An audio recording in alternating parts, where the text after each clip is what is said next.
Cash Nation, welcome back to brand new review on the channel. We are talking the Marvels.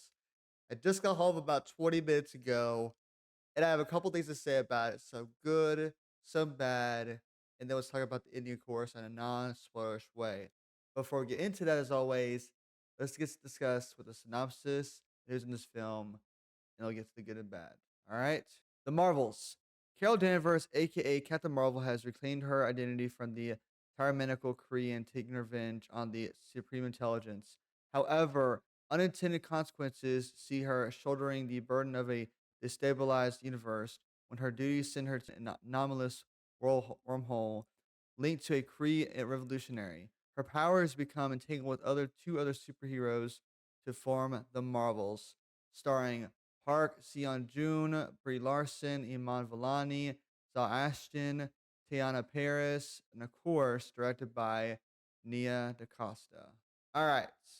So let me get started with the good. The good is this. I really, really liked all three characters. Okay, I have almost nothing but good things to say about each one of them. Okay, Captain Marvel is a lot more likable in this movie than she was in her original movie. Okay, I love Photon. I love Kamala. I have almost not a lot of bad things to say. Okay, I love it how the warmth that Carol is trying to show in this film to basically Photon and the Kamala. Okay, I love it how she's basically trying her hardest to be more human, if you will. Like in the first one, she's very I feel like you would say one dimensional, one layer, if you will. In this film, she's trying to add more layers to herself and show and basically Brie Larson showed her more of her acting range, which I really liked. Okay, I loved Kamala Harris in this film so much. I loved her and her family. I love the bright kind of personality she has, the optimism she has, and the constant want to save as many people as she can possible. Okay. The one thing I disliked, and I'm going to go right into it, the villain of this film. Complete snooze fest, unmemorable. I mean, there's so many things to say about it, okay? Her motivation for this film, I actually had it's funny because the what this villain in this film wants, I misunderstood the entire time. Okay, I'm not gonna reveal what it is, of course, but it's like when I heard what the villain wants and I listened to it, right? At the end, I was like, I literally it wasn't until the end of the film I was like, oh, that's what we're talking. Okay, cool, cool. So the villain of this film again, she comes in, she comes out. There's basically not a lot to her character at all. The actress Zal Ashton tries her best to get as much as possible, but at the end of the day, it's a villain you're gonna forget about in T minus 1 day and fortune. Okay, um, Fury. I gotta be honest with you, was not happy with what I saw. Okay, the treatment that they gave the Hulk, they gave this film to Fury because he is just someone that he's basically a lap dog. He's a support character that is just there to help support the Marvels. Okay, the Mighty Fury, the what we saw in the beginning of the Avengers saga, the one who recruited Tony Stark, Iron Man, who recruited the entire Avengers and assembled them and all that. This ain't the same Fury we have right here. In this film, he's a joke. There's so many things that he did that baffled me. And there's one subplot, one bit in this film that a lot of people talked about that I won't go into detail about, but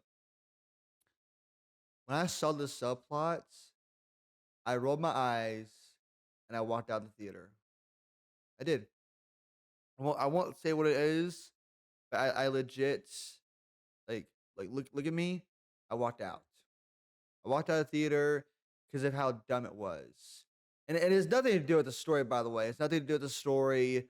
If I told you what it was, it would not ruin any bit of the story for you. Well, the plot that there is, at least for this film, okay? Um, as far as Kamal Semi goes, I enjoyed their presence on screen. Again, I did not watch Miss Marvel. I only just watched a recap of the entire series itself.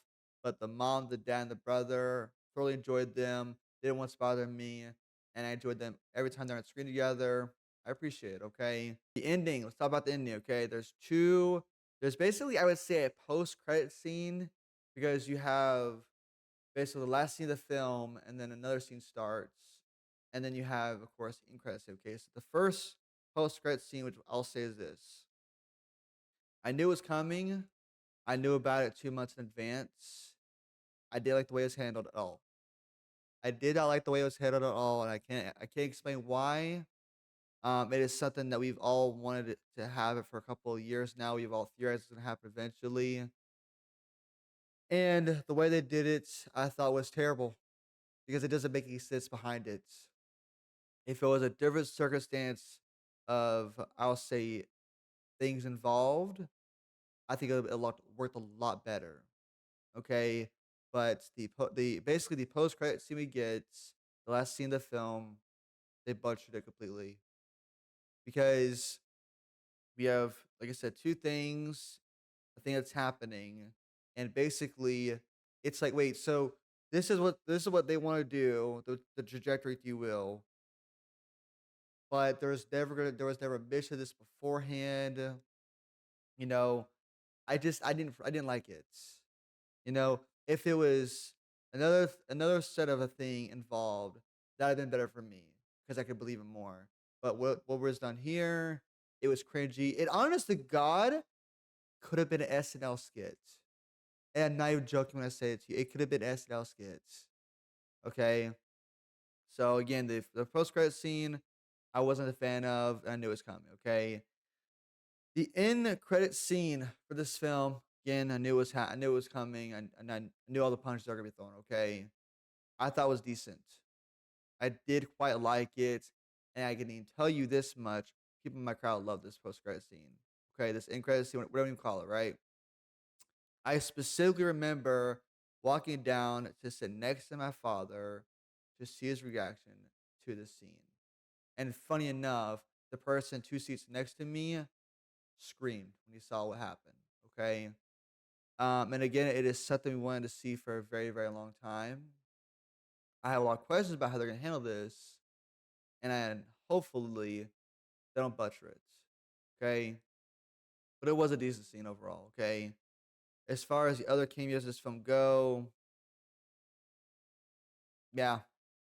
I mean, I will say as much. If you watch the finale, the trailer finale, I mean, you pretty much can guess one of the cameos. They show it to you, unfortunately. And all that. So, is there a plot in this film? Is there an overarching plot in this film? And the answer is not really. Like the first act starts off with a problem. We focus on the villain. And then we get to these two subplots in the film that make no sense. Literally don't need them at all, period whatsoever. And then we get to the third act.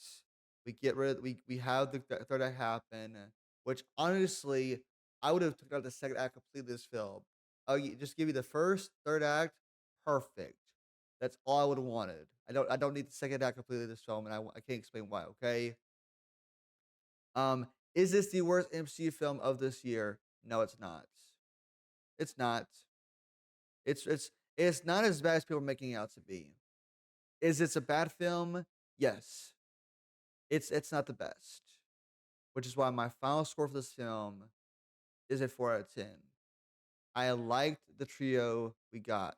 I love the Marvels, all three characters, but everything outside that, except for Kamal's family, I didn't care for much. And I cannot give a point to an extra credit scene. Okay, I can't give a point to that.